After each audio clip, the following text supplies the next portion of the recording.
پھر یہ کہا جاتا ہے کہ جناب ہم مراجع کو خمس کیوں دیں، یہ بھی ایک اعتراض ہے، ہم خود کیوں نہ دے دیں. میں کہتا ہوں کر لیجئے آپ یہ تجربہ خود دینے کا، اور آج سے آپ چند ایک افراد ہی کو کہہ دیجئے کہ جناب ہر شخص اپنی ثوابدید کے مطابق خمس جہاں چاہے اپنی ناقص عقل کو استعمال کرے اور خمس کو خرچ کرے.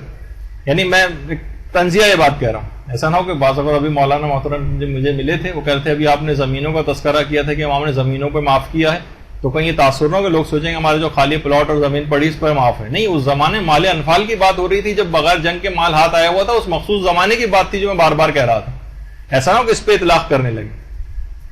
تو ہم کیوں نہ دیں؟ تو میں نے آپ سے کہا کہ ٹھیک ہے آپ تجربہ کر لیجیے. یہ نہیں کہ آپ واقعی ایسا کرنا شروع کر دیں. کہنے کا مقصد یہ ہے کہ مراجع جو ہیں وہ غیبت امام میں بھی خمس دینے اور جمع کرنے کو ویسے قائل ہیں کہ جمع بھی ویسے ہی کیا جائے گا جیسے ائمہ معصومین کے دور میں ہوا کرتا تھا، اور خرچ بھی وہیں پر کیا جائے گا جیسے کہ اس زمانے میں ہوا کرتا تھا.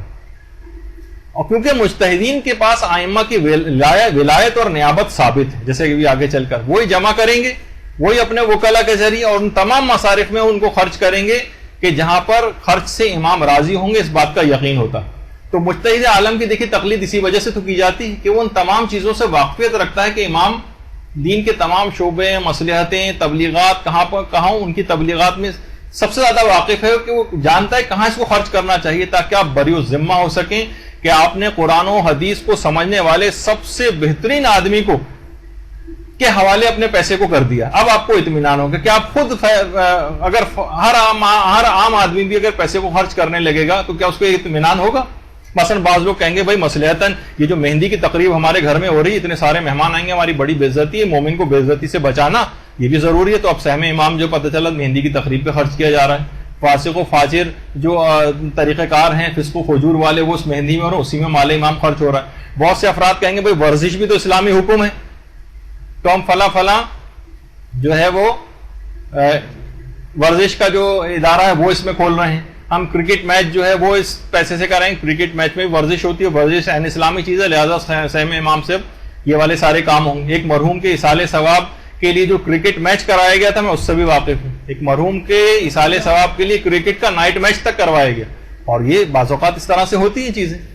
تو مراجع زیادہ بہتر سمجھتے ہیں، اور یہی وجہ ہے کہ انہوں نے خمس کے سلسلے میں بدعنوانیوں کو روکنے کے لیے باقاعدہ رسید کا سلسلہ شروع کیا کہ جب تک آپ کے پاس کے یا نجف کے مین آفس کی رسید نہیں ہوگی جب تک خمس کاؤنٹ نہیں ہوگا. ٹھیک ہے، ایک انتظامی اس پہ ایک بحث ہے کہ اس میں کوئی موضوعیت شرعی ہے یا نہیں، اور کیا یہ انتظامی حکم کے اعتبار سے، لیکن بہرحال یہ بات کہی گئی ہے کہ انہوں نے کہا کہ نہیں وہ خمس کاؤنٹ نہیں ہوگا. آقا سیستانی نے بھی کہا اور دیگر علماء اور مراجع بھی یہی بات جو ہے وہ کہتے آ رہے ہیں. تو بعض اوقات تو یہ بھی ہوتا ہے کہ رسید اگر کوئی نہ دے تو آپ رسید کا اصرار کریں، ورنہ آپ کو خمس دوبارہ نکالنا پڑے گا، اس سے پیسے واپس مانگیں. اور بعض اوقات یہ بھی ہوتا ہے کہ یہ رسید کا ایسا ہے کہ خود ہمارے مولانا غلام علی وزیری بھی کہتے ہیں کہ بعض اوقات 10 روپے کی رسید ہوتی ہے لیکن اس تک بھجوانے کے لیے ہمیں 50 روپے پوسٹیج کے خرچ کرنے پڑ جاتے ہیں، اور اس نے 10 روپے دیے تھے. تو بہرحال لیکن یہ رسید کا سسٹم ایسا ہے. کچھ صاحبان نے کہا کہ جناب یہ جو ہمارے گھروں کی دال، چینی، پتی، حتیٰ کہ بیویوں کی بچی ہوئی جو لپسٹک ہوتی ہے اس تک کے اوپر یہ سب ہضم کرنا چاہتے ہیں. اس طرح کے اعتراضات ہیں. دیکھیے باقاعدہ کتابوں کے اندر یہ بات کہی گئی، دیکھیں لیفٹ پہ کتاب کا حوالہ ہے جس کو ہم نے ہائی لائٹ کر دیا. اب تمام مجتہدین کے فتوے جمع کیجئے فرماتے ہیں، اور مساجد کی سیر کیجئے جہاں ان اشیاء کی ایک طویل فہرست آویزہ نظر آئے گی جن پر خمس واجب الادا قرار دیا گیا ہے. ان میں آٹا، گھی، دھنیا، مرچیں، ہلدی، لپسٹک، پاؤڈر، غرض کوئی ایسی چیز نہیں چھوڑی گئی جس پر خمس واجب الادا نہ ہو.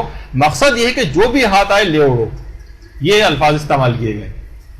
اچھا، اب میں یہ کہتا ہوں ایک آپ سے کہ جو مراجع اتنا بڑا خمس کا ایک عالمی سسٹم چلا رہے ہیں، چلیں وہ لاکھ حب دنیا، اگر ہم آپ کی بات معذاللہ مان بھی لیں، حب دنیا کے اسیر ہیں، حریص ہیں، یہ سب کچھ ہوں گے لیکن بے وقوف ہرگز نہیں ہوں گے. وہ کیوں؟ کیونکہ وہ دال، چینی، دھنیا اور ان تمام چیزیں اور بیوی کی بچی ہوئی لپسٹک اس کو تو خمس میں مانگ رہے ہیں، لیکن بڑی بڑی جو خمس کے لیے چیزیں ان میں سے انہوں نے خمس معاف کر رکھا. جو روایت میں مثلا مہر، عام سی بھی اب کوئی لڑکی ہوتی ہے تو 1-1 لاکھ روپے، کئی لاکھ روپے اس کا مہر ہوتا. اگر یہ کہیں کہ بھائی مہر ادا کرنا واجب ہے، جب مہر اس کے پاس آئے گا تو اس کا خمس نکالے، تو ایک ہی دن کے اندر کروڑوں اربوں روپے ان کے پاس جمع ہو جائیں گے. وہ بچی ہوئی لپسٹک اور یہ دھنیا دال چینی اس کے اندر چکر میں نہیں لگے. اتنے بیوقوف تو نہیں ہونا چاہیے جو اتنا بڑا سسٹم چلا رہا ہو. مہر کی رقم، جبکہ روایت میں مہر کے اوپر خمس معاف ہے، لاکھوں میں ہوتا ہے. اچھا اسی طریقے سے دیات کی رقم، کوئی اگر کسی کو مار دے یا بچے کا اسقاط کروا دے اس کی الگ دیت ہے. بعض اوقات ایک عاقل و بالغ کو 4 مہینے سے زیادہ کا اگر بچہ ہو اور وہ ایبورٹ کروا جائے تو پوری وہی دیت ہے جو عاقل و بالغ کے، یعنی 4 کلو سونے کے برابر. اب اگر اس لحاظ سے دیکھا جائے اور یہ دیات کے پیسے اگر کسی کو ملے اور کہا جائے اس پر خمس دینا ہے تو ایک ہی دن میں کروڑوں اربوں روپے جمع ہو جائیں گے. لیکن نہیں، ہاتھ پاؤں بدے ہوئے. روایت میں بات آئی کہ دیات پر سے خمس معاف ہے. سب سے بڑی بڑھ کر بات کہوں، میراث پر سے خمس معاف ہے. عام سا بھی اگر کوئی گھر ہے لاکھوں اور کروڑوں کا، یہیں ہمارے جیسے شہروں میں اور پوری دنیا میں کروڑوں روپے کے گھر، وہ کہتے کہ بھائی جو میراث میں جو چیزیں ملے، پیسے ملے، ان کا بھی خمس دینا ہے تو ایک ہی دن میں خربوں روپے کے پیسے جمع ہو جائیں. وہ اتنے بیوقوف تو نہیں ہونے چاہیے نا. تو وہ کیا ہے کہ وہ اتنی چھوٹی چھوٹی چیزوں کو تو کہہ رہے ہیں کہ ان کا خمس دو اور بڑی بڑی چیزوں پر خمس معاف کر رکھا. اس کا مطلب ہے آپ لوگوں کے اندر سازشی اعتبار سے آپ کو بھی پتہ ہے کہ ان چیزوں پر معاف کیا ہوا ہے، لیکن آپ اپنی سازش کے تحت لوگوں کو مرجعیت سے کاٹنا چاہتے ہیں. آپ ان تمام تبلیغات کو رکتے دیکھنا چاہتے ہیں، نیست و نابود دیکھنا چاہتے ہیں.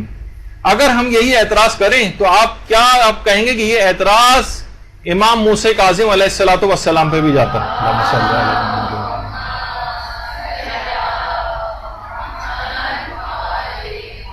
بی بی شتیتا سے کتنا مشہور واقعہ ہے بی بی شتیتا کا. بی بی شتیتا سے امام معصوم نے خمس کو ریسیو کیا تھا. یہ بی بی شتیتا کا روضہ مبارک ہے اور یہاں پر کتنی دعائیں قبول ہوتی ہیں. بی بی شتیتا کا اصل ذکر جو آپ سے اگلی کلاس ہوگی کفن بیگ کے سلسلے میں، اس میں ان کا تفصیل کے ساتھ ذکر آئے گا. امام نے ان سے خمس میں کیا ریسیو کیا تھا؟ کپڑے کا ایک ٹکڑا اور 4 درہم. اتنی غریب تھی بی بی شتیتا کہ امام نے بعد میں الگ سے پیسے بھی ان کو بھجوائے تھے، لیکن وہ چیز ریسیو کی تھی. اور کیا کہا تھا؟ قرآن کی ایک آیت پڑھی تھی جو سورہ احزاب کی آیت نمبر 53 واللہ لا یستحی من الحق.